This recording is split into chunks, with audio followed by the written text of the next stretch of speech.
This is the indictment for Donald Trump. In the United States District Court for the District of Columbia, the United States of America v. Donald J. Trump, defendant. Criminal number, grand jury original, violations, count 1, 18 U.S.C. 371, conspiracy to defraud the United States. Count 2, 18 U.S.C. 1512K, conspiracy to obstruct an official proceeding. Count 3, 18 U.S.C. 1512C2, 2. Obstruction of an attempt to obstruct an official proceeding. Count 4, 18 U.S.C. 241, conspiracy against rights. Indictment. The grand jury charges that at all times material to this indictment, on or about the dates and at the approximate times stated below. Introduction. 1.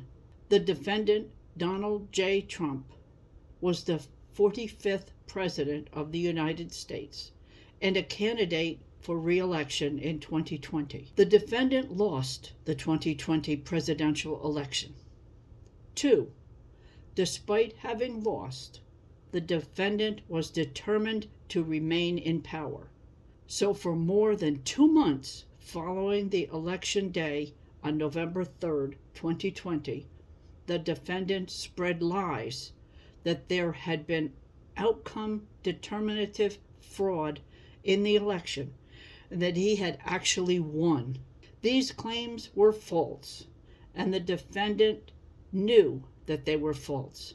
But the defendant repeated widely Trump indictment, page 2, disseminated them anyway to make his knowingly false claims appear legitimate, create an intense national atmosphere of mistrust and anger, and erode public faith in the administration of the election. 3. The defendant had a right, like every American, to speak publicly about the election and even to claim falsely that there had been outcome determinative fraud during the election and that he had won. He was also entitled to formally challenge the results of the election through lawful and appropriate means, such as by seeking recounts or audits of the popular vote in states or filing lawsuits challenging ballots and procedures. Indeed, in many cases, the defendant did pursue these methods of contesting the election results.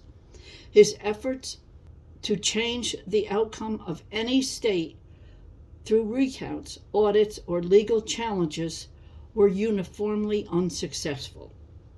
4. Shortly after Election Day, the defendant also pursued unlawful means of discounting legitimate votes and subverting the election results.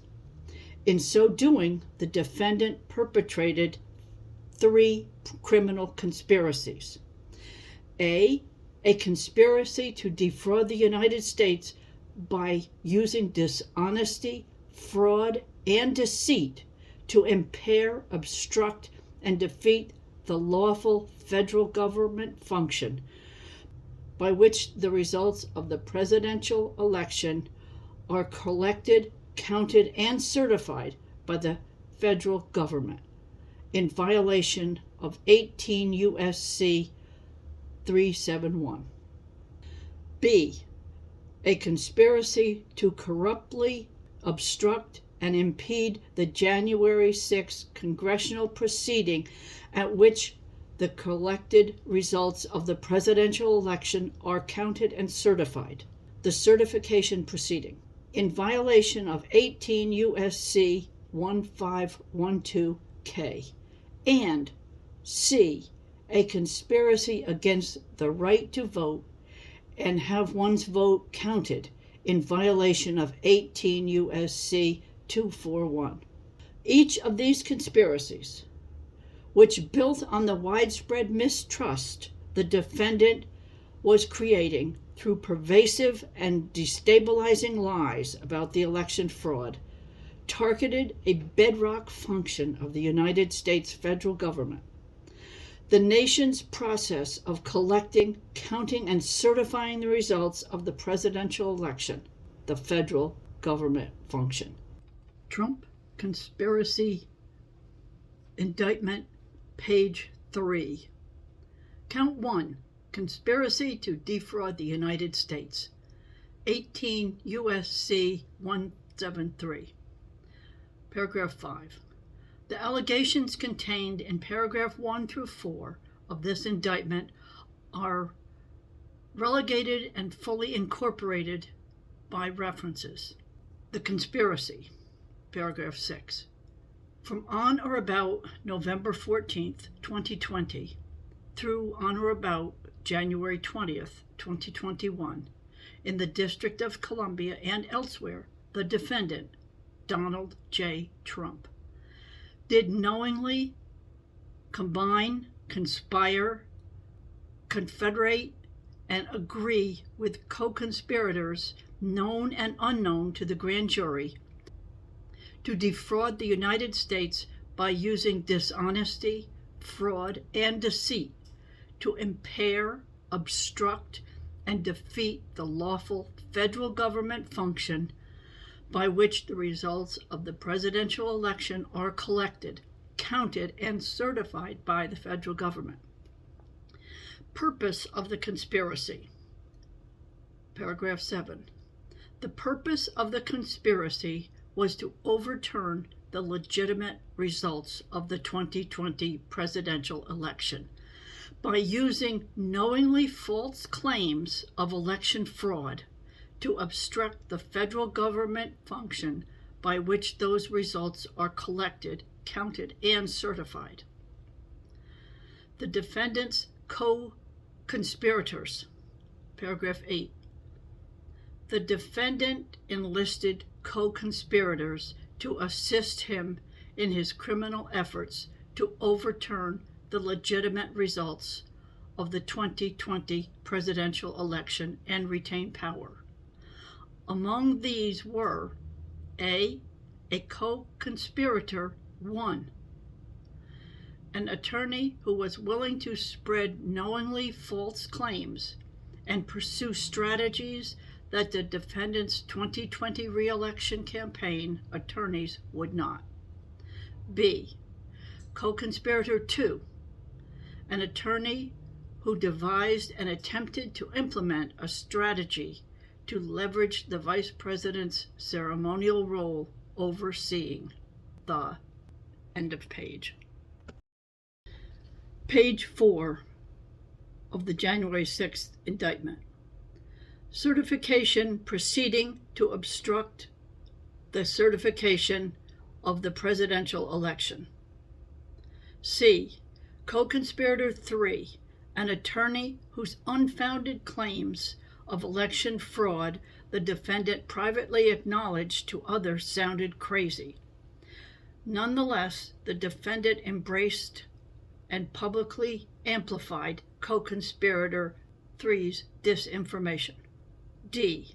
Co-conspirator 4, a Justice Department official who worked on civil matters and who, with the defendant, attempted to use the Justice Department to open sham election crime investigations and influence state legislatures with knowingly false claims of election fraud.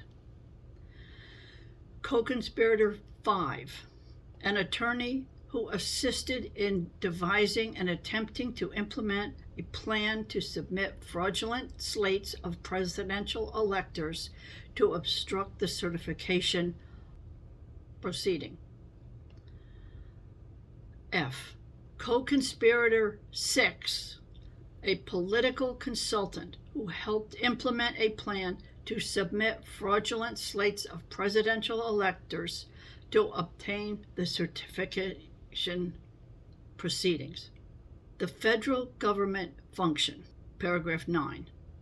The federal government function by which the results of the election for President of the United States are collected, counted, and certified was established through the Constitution and the Electoral Count Act, ECA, a federal law enacted in 1887. The Constitution provided that individuals called electors select the president, and that each state determines for itself how to appoint the electors apportioned to it. Through state laws, each of the 50 states and District of Columbia choose to select the electors based on the popular vote in the state.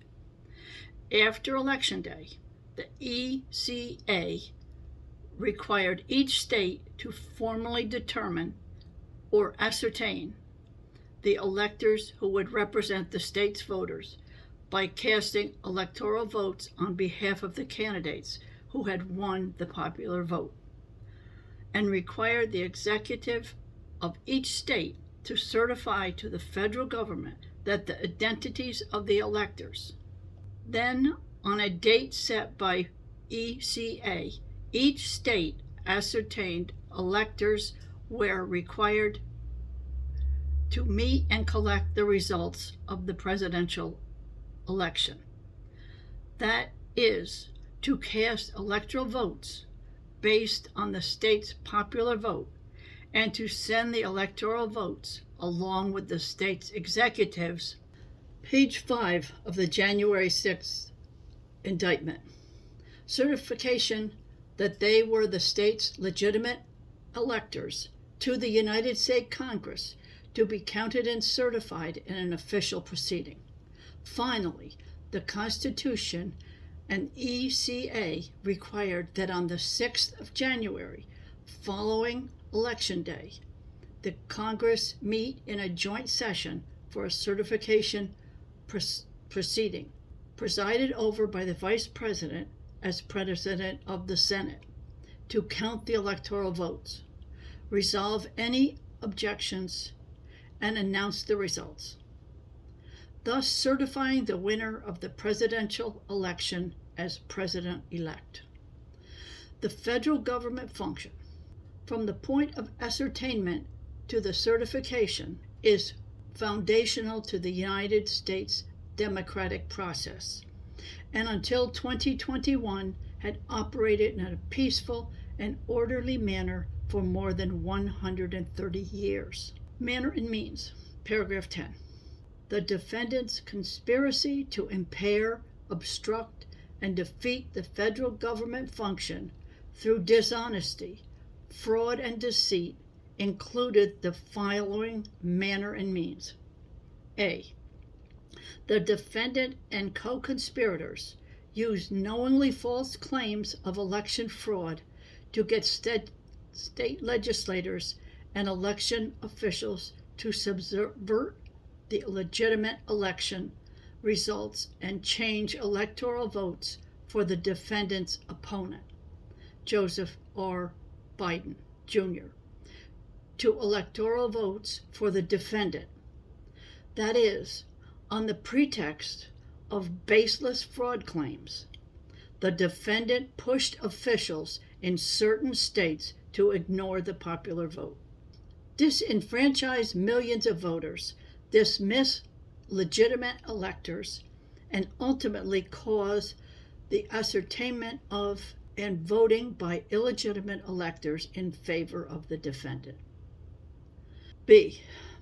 The defendant and the co-conspirators organized fraudulent slates of electors in 7 targeted states: Arizona, Georgia, Michigan, Nevada, New Mexico, Pennsylvania, and Wisconsin, attempted to mimic the procedures that the legitimate electors were supposed to follow under the Constitution and other federal state laws. This included causing the fraudulent electors to meet on the day appointed by the federal law on which legitimate electors were to gather and cast their votes, cast fraudulent votes for the defendant, and signed certificates falsely representing that they were legitimate electors. Some fraudulent electors were tricked into participating based on understanding that their voices would be used only if the defendant succeeded in outcome determinative lawsuits within their state, which the defendant never did. The defendant and the co-conspirators then caused these fraudulent electors to transmit their false certificates to the Page 6. Vice President and other government officials to be counted at the certification proceeding on January 6th. C.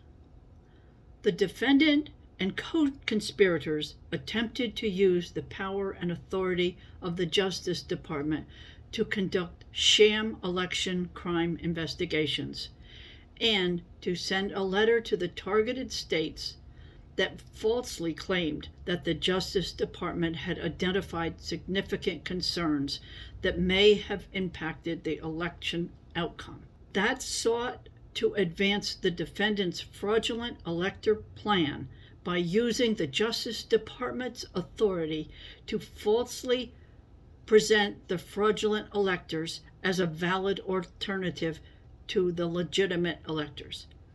And that urged on behalf of the Justice Department, the targeted states, electors to convene to create the opportunity to choose the fraudulent electors over the legitimate electors. Paragraph D. The defendant and co-conspirators attempted to enlist the Vice President to use his ceremonial role at the January 6th certification proceeding to fraudulently alter the election results. First, using knowingly false claims of election fraud, the defendant and the co-conspirators attempted to convince the Vice President to use the defender's fraudulent electors, reject legitimate elector votes, or send legitimate election votes to state legislatures for review rather than counting them. When that failed, on the morning of January 6th, the defendant and co-conspirators repeated knowingly false claims of election fraud to gathered supporters, falsely told them that the Vice President had authority to and might alter the election results, and directed them to the Capitol to obstruct the certification proceeding and exert pressure on the Vice President to take the fraudulent actions he had previously refused. Paragraph E.